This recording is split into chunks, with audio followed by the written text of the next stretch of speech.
Now, I have heard, though, Malika, you like his taxation policies. Love So all of let's it. let's just a little bit more, one final dose of Bloomberg here. Mike 2020. Mike 2020. Some people say, well, taxes are regressive, but in this case, yes, they are. That's the good thing about them, because the problem is in people that don't have a lot of money. And so higher taxes should have a bigger impact on their behavior and how they deal with themselves. So I listen to people saying, oh, we don't want to tax the poor. Well, we want the poor to live longer so that they can get an education and enjoy life. Pause it. And does this remind you of like literally anything other than like a small boy with an ant colony? Like, I honestly, that's how he's talking. Like, I want my poor people to live longer. Yeah, that's why I'm taxing them. I do not want Michael Bloomberg thinking about how long he wants poor people to live. Precisely. That's why you do want to do exactly what a lot of people say you don't want to do. The question is... He kind of rambles after this. Yeah, okay. Thoughts? Will this win the Midwest?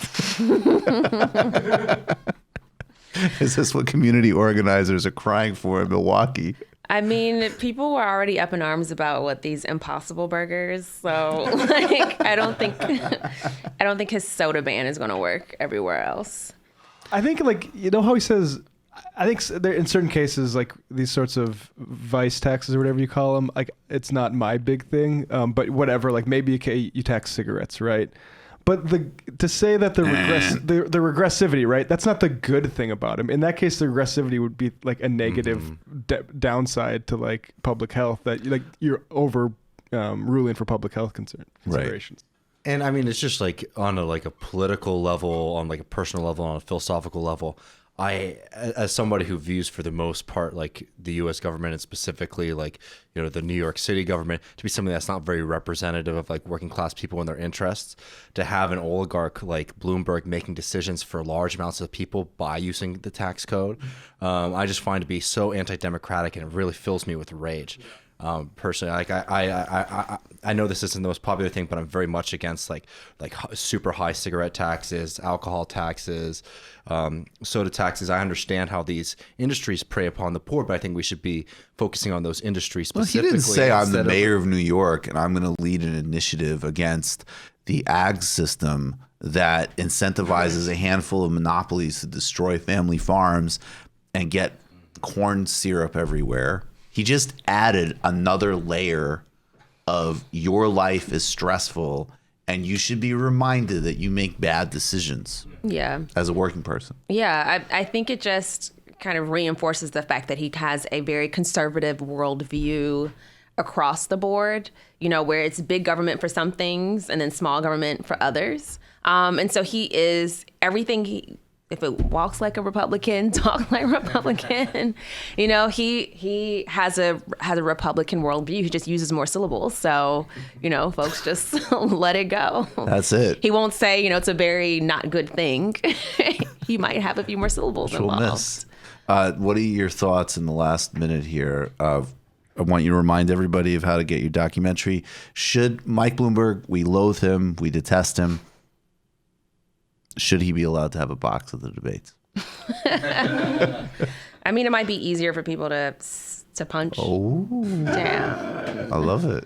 I love it. So like Bernie doesn't have to like torque his shoulder to punch this little prick. Yeah, make it a little bit closer. Yeah. It's like, I would actually appreciate if he had a box so I could be in swinging distance without throwing out my back.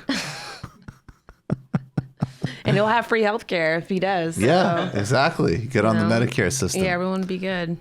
Remind everybody all the ways they can find your doc. I'm on, the doc specifically. And everything YouTube. else. Everything that you want to promote. Tell them all things Malika Jabali. Just look up Left Out on YouTube and Malika Jabali. That's my name on Twitter. Miss Jabali is on Instagram. I actually do have it on Instagram too. So if you go to Miss Jabali, it's up on there. I did make a bit.ly. Maybe I should start saying it. bit.ly/leftout2020. I don't even know what bit.ly is, but it's just a short link. Do it. Oh, okay. Good. Malika Jabali, thanks a million as always. Thank you, Mike. Can't wait to have you back. All right, folks, we're going to Mike 2020. Mike 20. Well, Brooks and Bloomy. Brooks and Bloomberg. That would be an interesting ticket. I mean, I could think of some prices that I would. 6,500. Is that too low? It's definitely too low. This show does pretty well. What would I do it for? Honestly, if he bought me a house in Barbados and offered like some type of deal with Lula, I'd probably do it. Actually, you know what? No, I couldn't deal with him. Just even on a personality level. You'd have to be around him. No, I can't. I can't. No. And that's not. I'm not trying to make myself look like a person who's above getting bought off, but him Not from him. We can get bought off from other people. Yeah, exactly. He's a pest. He's annoying. He sucks. He's a little prick. All right, guys, we're going to take a little short break. Tell us how you really feel. Yeah. Well, there's much more that they'll hear about my thoughts on Mike Bloomberg. I think he's disgusting. Find all of Malaika Jabali's work. It will enrich your view. We'll be right back in a few minutes with Ben Burgess. You just watched a Michael Brooks show video. Subscribe to get them all. Why wouldn't you? Don't be foolish. Click subscribe below and become a patron as well. Patreon.com/TMBS. Thanks, everybody.